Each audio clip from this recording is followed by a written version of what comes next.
Today we'll discuss about the internal surface of the skull base. It is also the floor of the cranial cavity. It is divided into three main fossae. It has prominent ridges over here, and these are at the different levels. The fossa are anterior cranial fossa, middle cranial fossa, and the posterior cranial fossa. Anterior cranial fossa. It is formed by some bones like the frontals, the two orbital plates of the frontal bone, the cribriform palate of the ethmoidal bone, and the lesser wings of the sphenoid bone. The orbital parts of the frontal bone, these are the thin plates on either side.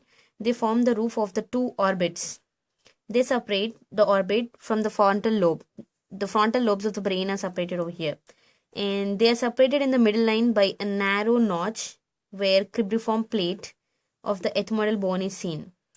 Anteromedially, medial side, these plates split into lamina and they enclose the frontal sinus over here. Then the parts of the frontal bone seen over here are the groove for the superior sagittal sinus over here, the frontal crest over here, the groove for the anterior meningeal vessels over here, this one, and the superior surface of the orbital part here. And we can also see the foramen cecum over here, the first dotted like thing. Then the ethmoidal bone parts for the anterior cranial fossa are the crista galli and the cribriform plate over here, the laterally on the lateral side. And the lesser wing of the sphenoidal bone, it is a major part forming in the anterior cranial fossa. The middle cranial fossa, it is deeper than the anterior cranial fossa. It has boundaries in the front, in the behind, and also laterally. And in the front, there are two lesser wings of the sphenoid bone and the anterior margin of the sulcus chiasmatis over here.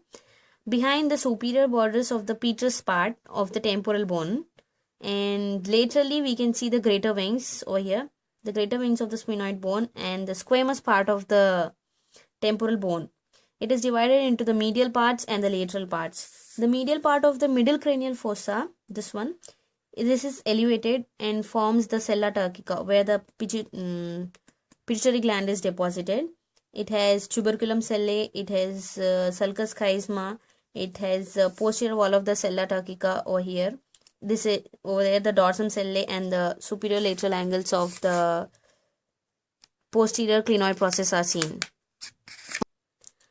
Over the lateral parts of the middle cranial fossa, we see a depressed form of the greater wings of the sphenoid bone and the anterior surface of the petrous part of the temporal bone.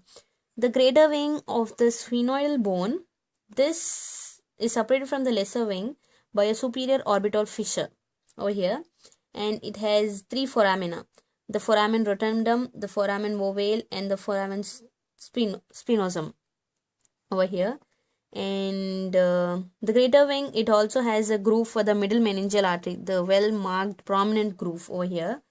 And the anterior surface of the temporal bone's petrous surface, it has impressions and some features.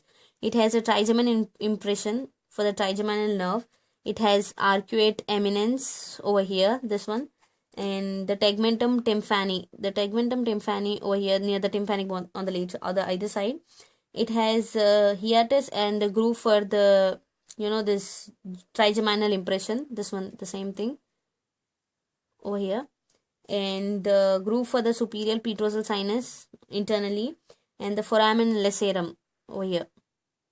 And the posterior cranial fossa, this is posterior to the medial cranial fossa. It is divided after the squamous part of the temporal bone, and the most of the basilar part of the occipital bone and the squamous part, the most of the part of the occipital bone forms a posterior cranial fossa.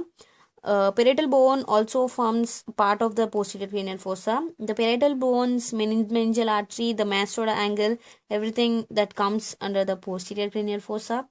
And the occipital bone, the clivus, the groove for the inferior petrosal sinus over here, then groove for the middle meningeal artery over here, this one, the transverse sinus over here. We have the internal occipital protuberance, we have superior sagittal sinus, groove for the superior sagittal sinus. There are many grooves and the sinuses over here present internally in the posterior cranial fossa.